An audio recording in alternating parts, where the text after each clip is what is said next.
The sun was merciless, a hammer of fire beating down on the wooden roofs and cracked earth of Dry Creek.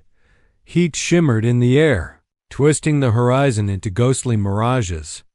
A solitary rider appeared, his figure growing sharper as he pushed his weary horse into town. He was Apache, tall and broad-shouldered, his long black hair tied loosely with a strip of leather, his dark eyes scanning every corner with the caution of a man who had survived too many battles. He came alone, and he carried silence with him like a weapon. The horse's hooves clattered against the hard-packed street, sending up small clouds of dust. He did not expect welcome here. Towns like this rarely welcomed men like him.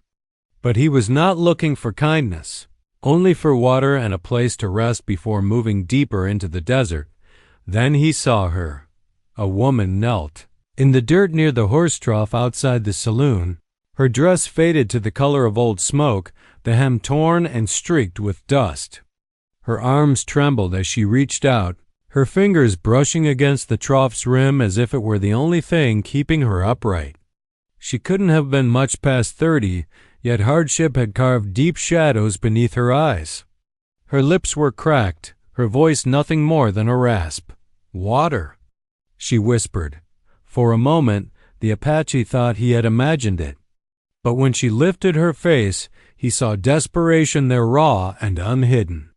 The townsfolk walked past her as though she didn't exist. A man with a sack of flour on his shoulder didn't spare her a glance. A pair of women stepped onto the boardwalk, whispering, their eyes sliding away from the figure on the ground as if shame or fear might cling to them if they looked too long. The Apache felt the old ache in his chest, the one that came when he saw cruelty pass as ordinary. Hunger, thirst, these things were universal. To turn away from it was a crime greater than any law could name. Evelyn Hart, he would learn her name later, dragged herself closer to the trough. Her hand trembled as she reached for the water. Before her fingers touched the surface, a ranch hand lounging nearby stepped forward. His boot lashed out, shoving her hand aside and splashing the water she had nearly grasped. "Not for beggars," the man said, his tone thick with contempt. His spurs jingled as he leaned back against the post, grinning at his companions. The Apache tightened his grip on the reins. His horse shifted, sensing the change in its rider. For a moment, he considered riding on. This wasn't his town. These weren't his people. Every instinct told him not to draw attention, not to invite the stares, the whispers, the hands that went too quickly to the butts of revolvers when an Apache lingered too long in the wrong place. But then Evelyn tried to speak again, her voice breaking like dry twigs. "Please. Just a sip?" That was enough. The Apache slid from his horse, boots striking the ground with a thud. He walked with a calmness that made the air itself seem to hold its breath. His shadow fell across the trough, across the woman struggling on her knees. He didn't raise his voice. He didn't need to. "She drinks." The words cut like steel, simple and undeniable. The ranch hand blinked, his grin faltering. A few men nearby stopped talking. Heads turned. The saloon doors creaked open, and a pair of card players leaned out, squinting at the scene. The piano inside went quiet mid-song. Even the wind seemed to hush. "She ain't yours to order around for," the ranch hand said, though his voice lacked the certainty it had moments ago. He spat into the dust. "Town's got rules. You don't just take what you want." The Apache's dark gaze fixed on him, unwavering. He didn't reach for his knife. He didn't need to. The weight of his presence alone shifted the balance. Around them, Dry Creek held its breath, waiting to see what would happen next. Evelyn, her body trembling with exhaustion, tried once more to lift herself, her hand brushing against the trough. Her eyes met the Apache's for the briefest second, wide with both fear and fragile hope. He gave a single nod. The unspoken promise in that gesture was clear. She would drink. And with that, the stillness of Dry Creek broke. Tension thick as gunpowder in the air, waiting for a spark. The silence on Dry Creek's main street was heavier than the heat itself. For a moment, nobody moved. Evelyn Hart could hear her own shallow breathing, ragged and painful, as she crouched near the trough. The Apache warrior stood over her tall, his chest bare, bronzed by the sun, the leather cords of tribal jewelry resting against muscle that looked carved from stone. His voice still hung in the air, low but commanding. "She drinks." The ranch hand who had shoved her aside sneered, trying to recover his swagger. He hooked his thumbs into his belt. "And if I say she don't?" His words dripped with arrogance, but his eyes betrayed something else, a flicker of unease. The Apache didn't answer with words at first. He stepped closer, boots crunching the dirt, his shadow falling across the ranch hand. The townsfolk on the boardwalk leaned in. One of the saloon doors swung, creaking louder than usual, as if even the building itself waited for the outcome. "She drinks," the Apache repeated, slower this time, like a judge passing sentence. Evelyn felt her throat burn with need, but also fear. Men in this town had only ever looked at her with disgust or worse. Why was this stranger, this outsider, willing to risk angering them? She wanted to tell him not to interfere, that he would only make things worse, but her tongue was too swollen to form words. The ranch hand spat again, then turned, pretending indifference. "Ain't worth fighting over some beggar woman," he muttered, stepping aside. Laughter broke from his friends, but thin and nervous. The danger had passed, or perhaps only shifted. The Apache crouched down, dipping his hand into the trough. He cupped the water, holding it steady. His eyes met Evelyn's. "Drink," he said simply. She hesitated. Her pride bristled. After all, she was no animal to be watered like a mule. But her thirst was unbearable.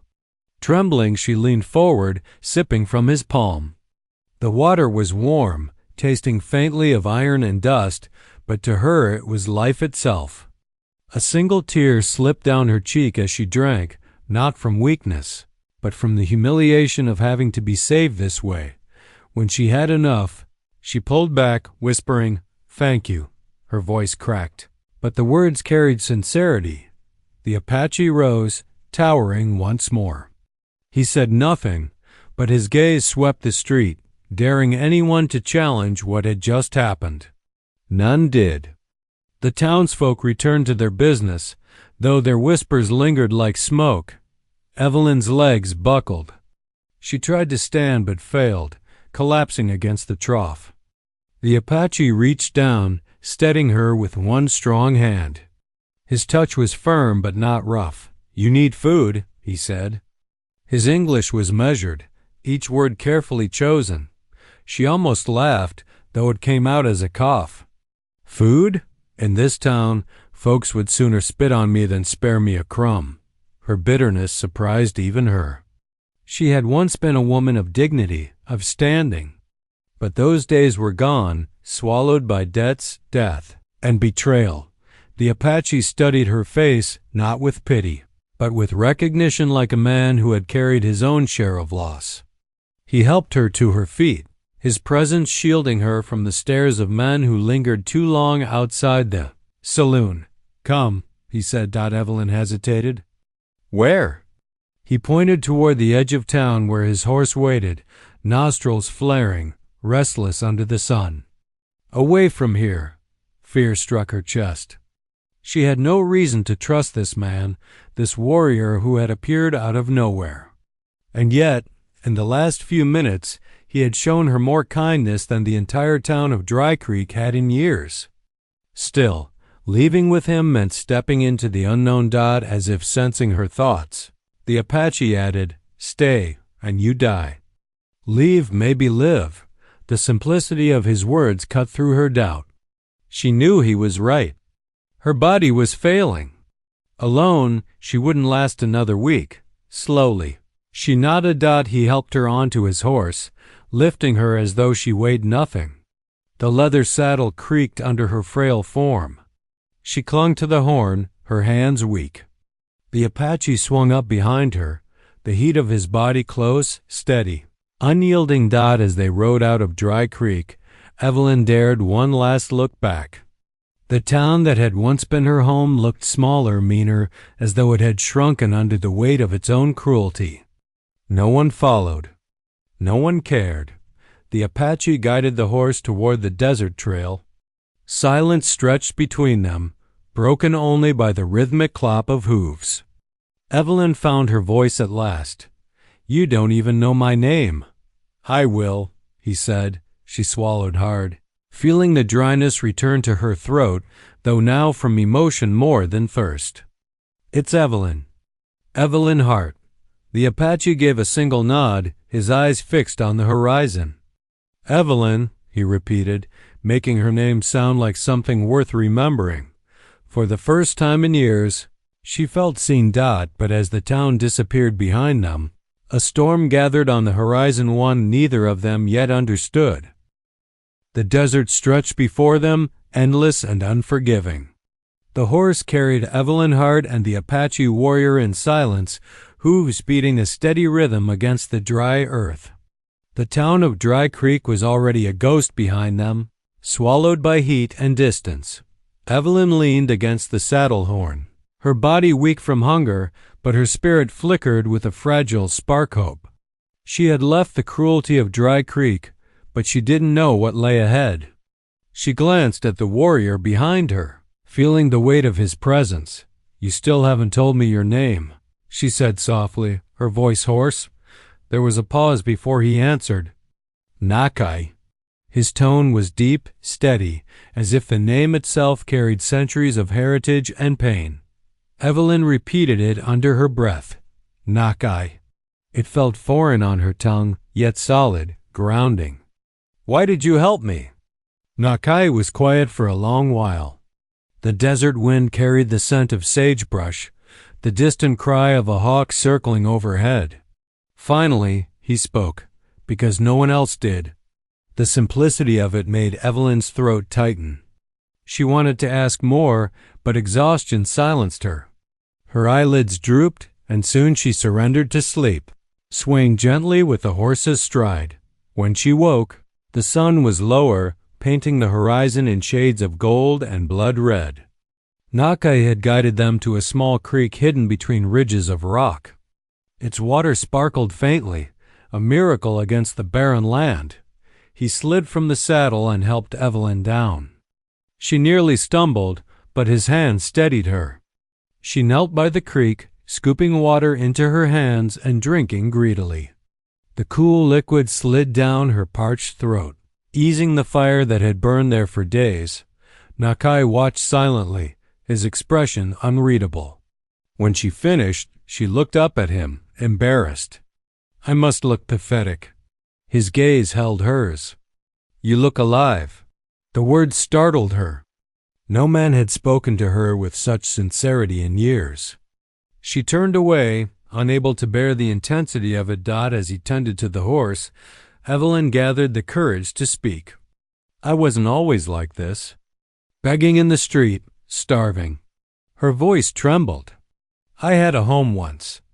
A husband. His name was Samuel Hart. He died in a mining collapse. Left me with nothing but debts. The town turned cold after that. Doors that used to open slammed shut. They saw me as burden, not neighbor." She clenched her fists. "When the last coin was gone, I begged for work, food, anything. But they'd rather see me crawl than help me stand." Nakai listened without interruption. He didn't offer pity or hollow words. Instead, he said, "You survived. That is strength." Tears stung Evelyn's eyes. She shook her head. "Survival isn't living. It's just waiting to die slower." Silence fell between them, but it wasn't empty. The creek's gentle trickle filled the space, along with the rustle of wind through dry grass. Nakai broke it at last. "The world is cruel to those who stand alone. In my people, we say the lone wolf starves, but the pack endures." He looked at her directly. "You need a pack again." Her laugh was bitter. And where would I find one? Naka's face was unreadable in the fading light, but there was something in his eyes, a promise perhaps. Maybe here, maybe not, but you will not die begging in the dirt. For the first time, Evelyn felt something shift deep within her chest. A fragile thread of belief. Perhaps she wasn't doomed after all. As night fell, Nakai built a small fire. Evelyn watched him work, his hands skilled, movements efficient. Sparks rose into the dark sky, swallowed by the stars. He handed her a strip of dried venison from his pouch. She hesitated, then took it, chewing slowly, letting the rich taste remind her of what it meant to be human. When she had eaten, she leaned back against a rock, the fire warming her face. "Why are you alone, Nakai?" she asked softly. His jaw tightened. For a moment, she thought he wouldn't answer. Then, in a low voice, he said, "My people are gone, driven from the land, scattered. I ride alone because there is no one left to ride with." The weight of his words pressed on her heart. She realized then that Nakai was not just a savior, but a man carrying his own wounds, his own ghosts. They sat in silence, two broken souls lit by firelight, bound together not by choice, but by fate. And as the desert night wrapped around them, Evelyn felt for the first time in years that she was not entirely alone. The desert morning was sharp and cold, a cruel reminder that heat was not the only danger out here. Evelyn's heart woke to the crackle of dying embers and the steady sound of Nakai sharpening a blade against a stone. She pulled her tattered shawl tighter around her shoulders, the memory of warmth from last night's fire already fading. For a moment, she thought of Dry Creek, the way townsfolk had looked at her like a nuisance, like a shadow better left unseen. She almost shuddered at the thought of crawling back there. No, she told herself. Not anymore. Eat, Nakai said. He handed her another strip of dried venison, his tone simple but commanding. She accepted it, chewing slowly. Her stomach twisted at the unfamiliar weight of food inside it. They broke camp and began to ride once more. Nakai's horse carried them across a sea of sand and stone, the horizon endless, the sky stretching like a great canvas of pale blue. Evelyn had never traveled this far from town. The emptiness frightened her, yet it was a different fear than Dry Creek had given her. This was nature's fear, honest, without cruelty. Hours passed in silence until she finally spoke. "Where are we going?" "North," Nakai replied. "Water, shelter, safer land." She frowned. "Safer from what?" He didn't answer at first, but his gaze scanned the ridges of rock, sharp and cautious. Finally he said, "Men." They stopped at midday in a shaded canyon where a trickle of water seeped from the stone. Evelyn washed her face, the coolness refreshing against her sunburned skin. She felt almost human again. As she bent down, she noticed Nakai was still standing, his hand resting lightly on the hilt of his knife, his body tense. "You expect someone to follow us," she said, reading his posture. He didn't deny it. A man does not humiliate others in his own town and let it rest. "They will come." Her stomach turned. The ranch hand from yesterday, the way he had spat and scowled. She knew Nakai was right. Dry Creek's men would not forget the moment an Apache warrior made them look weak. Her voice trembled. "If they come, what will you do?" "Fight if I must." His tone was calm, but it carried weight. "But I do not seek blood." Evelyn studied him. He was not like the men of Dry Creek who fought for pride or sport. Nakai carried violence in him like a last resort, not a first choice. She realized then that he had saved her not to prove strength, but because compassion was strength enough for him. By dusk, they reached a plateau where the land stretched wide beneath them. Nakai dismounted, scanning the horizon. Evelyn followed his gaze and froze. Far in the distance, 3 riders trailed their path. Tiny dark figures against the glowing horizon, but unmistakable. Her heart hammered. "They're following us." Nakai nodded slowly. "Yes." Evelyn's mouth went dry. "What do we do?" "We move faster. Find ground where we choose the fight, not them." She swallowed hard, realizing this was no longer about her hunger or thirst.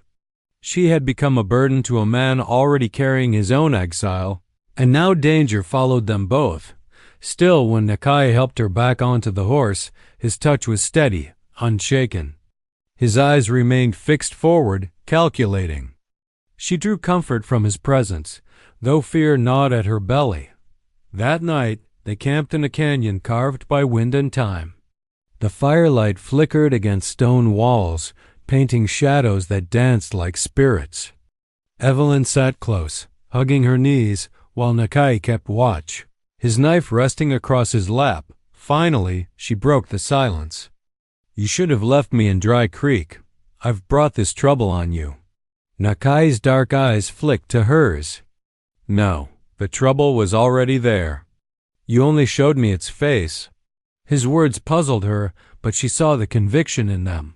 He had chosen this path, not out of obligation, but because his own code demanded it. Evelyn's throat tightened.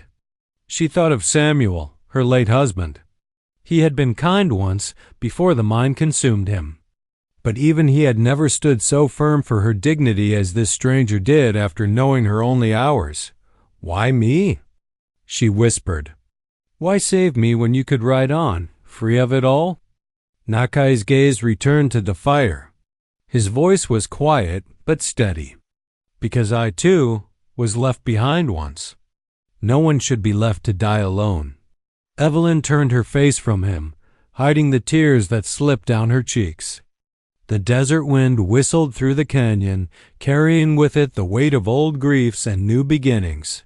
And though danger rode closer with each mile, she knew she had crossed a line she could never step back over. Her life was no longer just her own. The canyon air was thin and sharp that night, every sound carrying farther than it should. Evelyn Hart lay awake by the fire, staring at the shadows cast along the rock walls.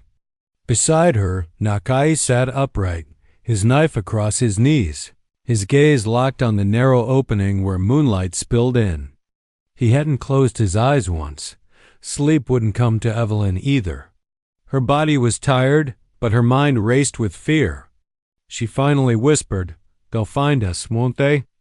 Nakai didn't move. "Yes." The simple certainty in his tone chilled her. She sat up, clutching the thin shawl around her shoulders. "Then why stop here? Why not keep riding through the night?" His eyes flicked to her. "Horse needs rest. You need rest. If we run blind, we die sooner." Evelyn swallowed hard. She hated that his logic made sense. She hated more that she was the weak link slowing him, costing him time, forcing him into danger he might otherwise avoid. Guilt pressed against her ribs. "If it comes to it, you should leave me." For the first time, his expression shifted, something fierce flashing in his dark eyes. "I do not leave people to die." His voice carried such iron that Evelyn had no response. She turned back to the fire, silent tears burning her eyes. By dawn, the riders were closer. Evelyn could feel it in the air, even before she saw the dust trail on the horizon. Nakai led the horse through the canyon, the walls rising like jagged teeth on either side. He scanned the ridges constantly, every sense alive. Finally, he stopped at a narrow pass where the canyon squeezed into a throat of stone. "Here," he said. Evelyn looked around confused. "Here? Why stop here?" "Because they must come through. And here, one man can fight many." Her stomach dropped. The implication was clear. He intended to face them, alone. Fear surged in her chest. "Nakai, no. You'll be killed." He turned to her, calm but immovable. "If I run, they follow us forever. If I fight, maybe they stop." His gaze softened slightly. "Do you trust me?" Her lips trembled. She wanted to scream no, to beg him to keep riding. But deep down, She did trust him, more than she had trusted anyone in years. Slowly, she nodded. "Good," he said. "Then do as I say. Hide there." He pointed to a crevice in the canyon wall. "Do not come out until I tell you." Her heart hammered as she crawled into the shadows, pressing herself against the cool stone. From there, she could see Nakai standing tall in the pass, his chest bare, the sun glinting on the tribal jewelry across his skin. He looked like something carved from the earth itself, unyielding. Eternal. The riders came fast, 3 of them, their horses kicking up dust. Evelyn recognized the ranch hand from Dry Creek leading the charge. His cruel grin stretched across his face. "Well, well," he called, his voice echoing in the canyon. "The savage and his stray. Thought you could just ride off after macking fools of us?" Nakai didn't move. "Turn back," he said evenly. "There is no fight here." The ranch hand laughed.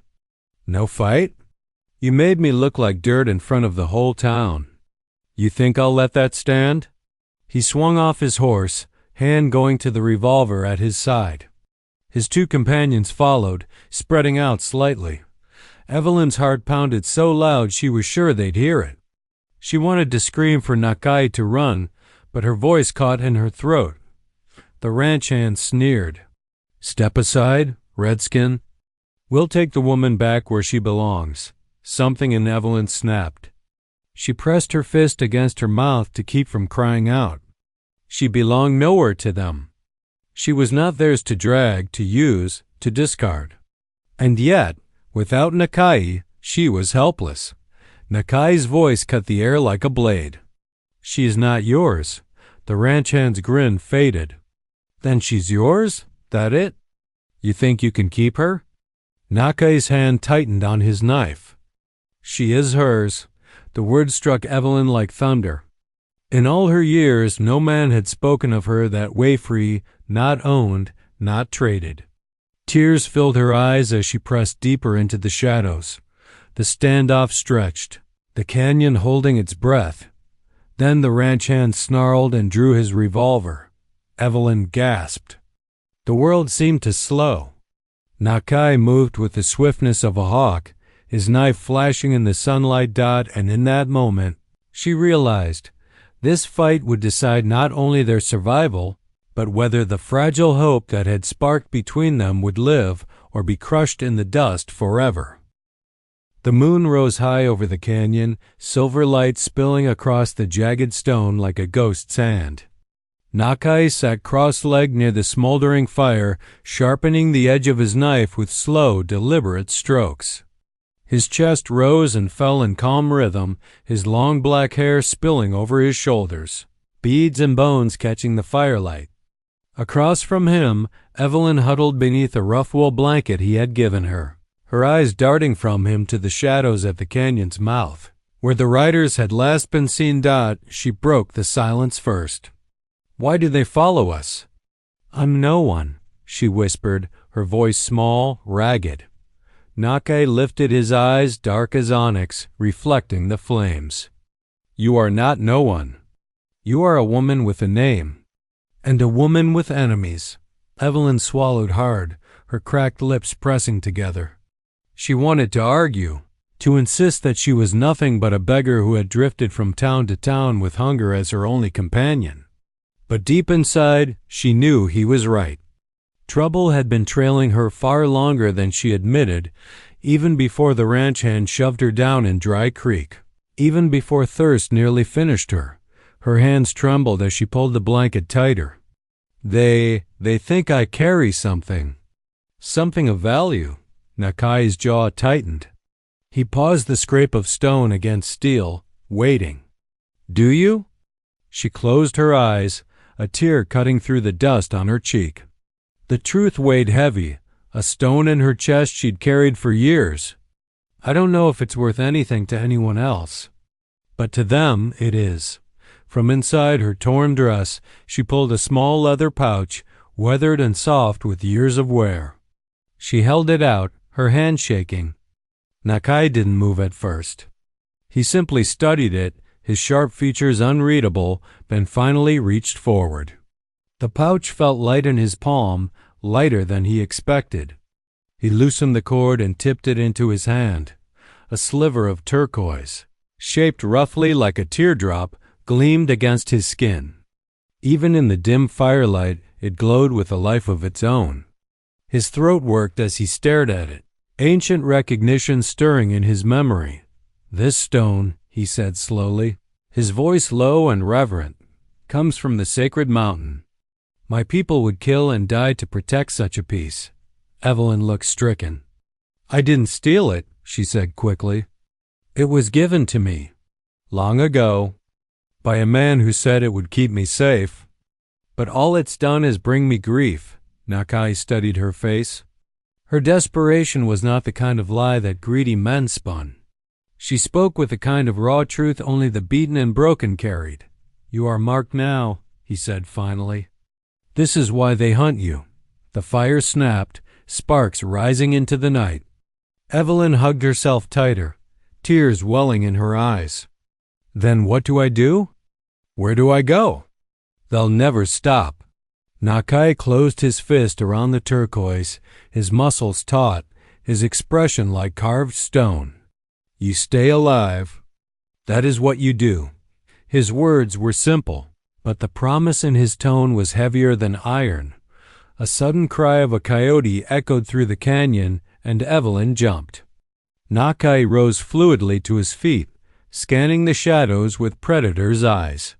He could feel them, men, waiting just beyond the ridge, patient as vultures. His hand tightened around the stone, and he slipped it back into the pouch, tying it securely. "You must trust me," he said, his voice steady. "At dawn we ride. Not to the town. Not to the saloon or to any ranch. I will take you where their horses cannot follow." Evelyn's breath caught. She wanted to ask where that was, wanted to beg for certainty in a world that had only given her loss. But when she looked at Nakai's bare chest glinting in firelight, scars of old battles marking his skin, his long hair spilling wild and untamed, she felt a strange calm. He was not just a man.